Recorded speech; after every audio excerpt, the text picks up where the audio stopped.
Hey guys, today what we are going to be reviewing is the S-Vhs official trailer. Now, the movie already came out. I was fortunate enough to be there when it first came out.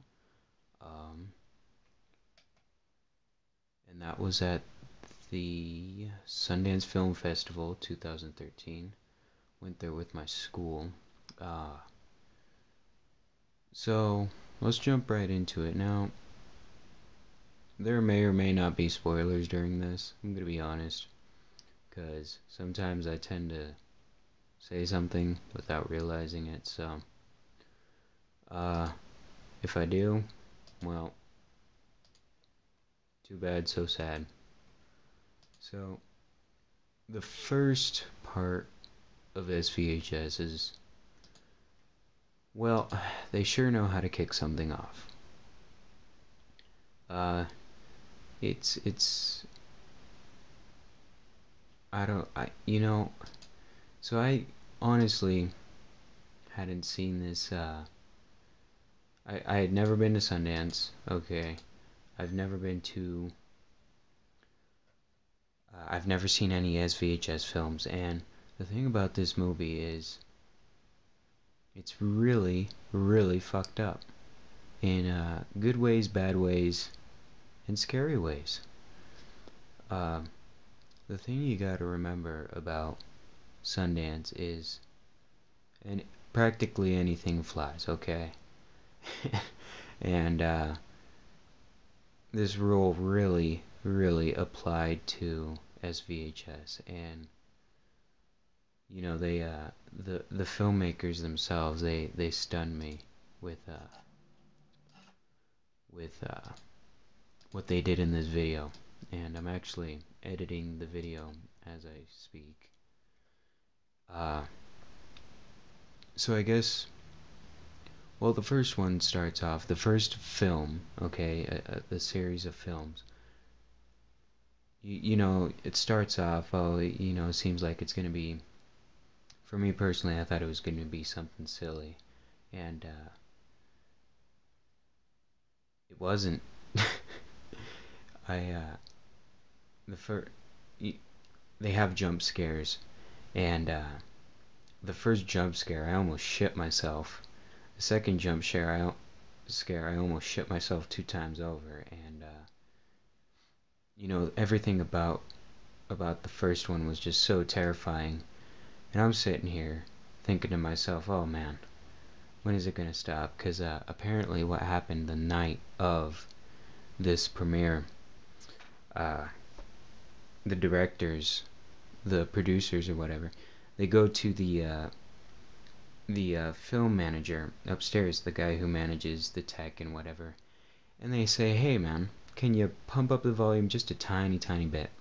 And I guess this guy, he turned the volume all the way up, as loud as it could go.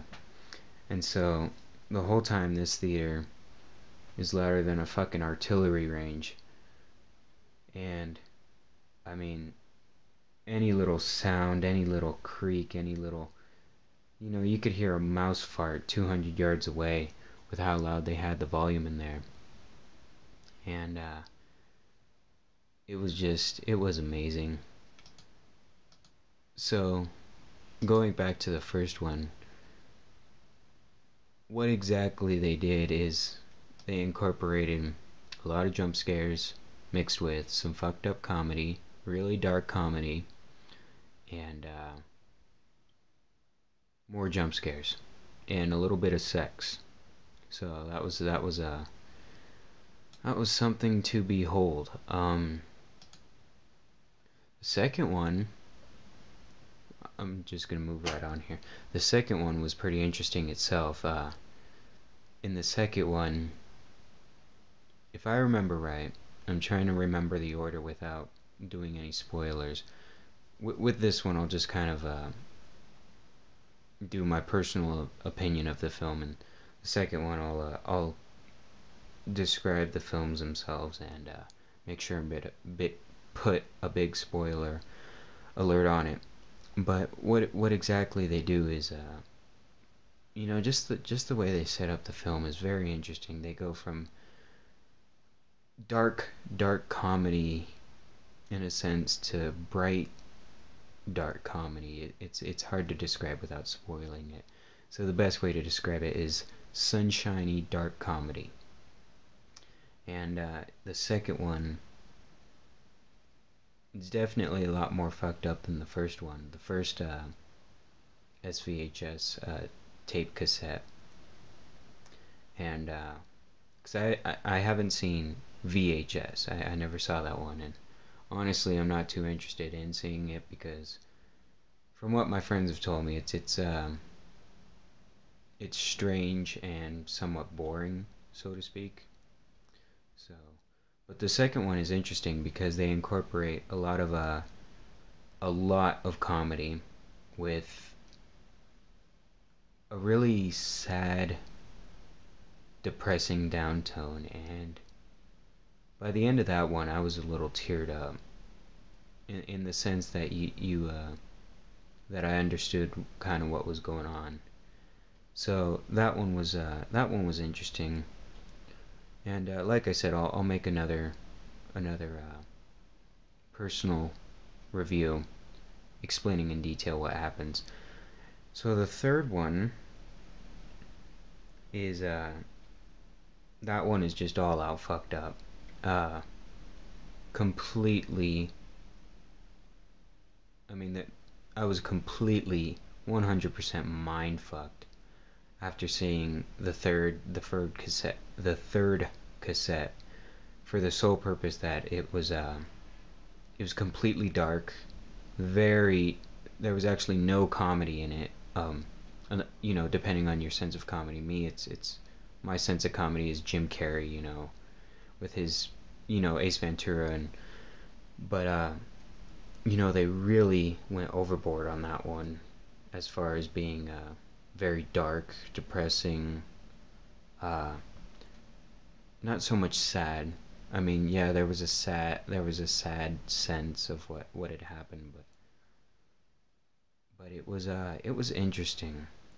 It the what do you call it? The behind story to it, the background story, in my mind, to it was very very interesting. There wasn't a background story, but thinking what could have happened before that was interesting, and then somewhat of the after story. They don't show you what happens afterwards, but the after story was very very interesting.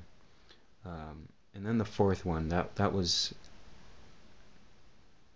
in a sense, it reinvented fear. I want to say that leans more so towards the third one, but the third and fourth one really reinvented fear in the sense that they did make human beings seem useless, so to speak. Just absolutely 100% fragile, because I think in a lot of ways humans perceive themselves as these indestructible, immortal beings, but we're not. So it was really interesting to see this fourth one, and the director producer, he actually commented saying that it was a kind of a reconstruction from a childhood game that everyone, or, most kids seem to play, and that was really interesting. But I mean, overall, if I had to rate this film for horror, I'd absolutely 100% give it a 9.5 out of 10. I mean, just every aspect of the film completely. You go from happy to sad to horrified to what the hell, and they mix that in all at once, and it's perfect. To me, it's a perfectly made movie, and I mean, overall, I was very, very satisfied. And when we were doing the movie, the ticket pickings amongst my school group, I went with my school on this this trip. Uh, I had heard about this S-Vhs, and I thought, oh well, no, I don't really care, for horror movies or whatever. But I changed my mind at the last second. Nobody would claim the ticket for this movie, and I said, you know what, fine, I'll take it. And I went out and I saw it, and I was 100% satisfied because I walked out of that movie theater. I started shaking violently. I couldn't control my body. It was almost impossible for me to walk, but I did make it to the bus. And essentially what happened is I had a shock attack, and I've watched a lot of movies that have never made me feel anything more than happy or sad or mad. You know, like, oh, why did they end the movie like that? Or, oh, that ending was really cool. But no, what this movie did was it sent my body into a complete state of shock, my body and my mind, and it took me about 20 minutes to recuperate.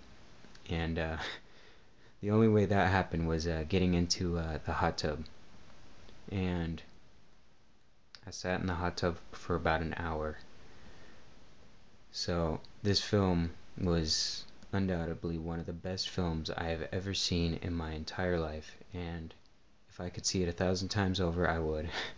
And I'm going to on June 6th, I believe it is when it comes out on demand, and I am so excited for that. So that's it for this review, guys, and sorry for the loop. I'm still trying to get the gist of Movie Maker, so but my next voice recording, or whatever the hell you want to call it, will be a full description of each little cassette, and my personal feelings, and my what I saw in the crowd. And so yeah, thanks for viewing, guys.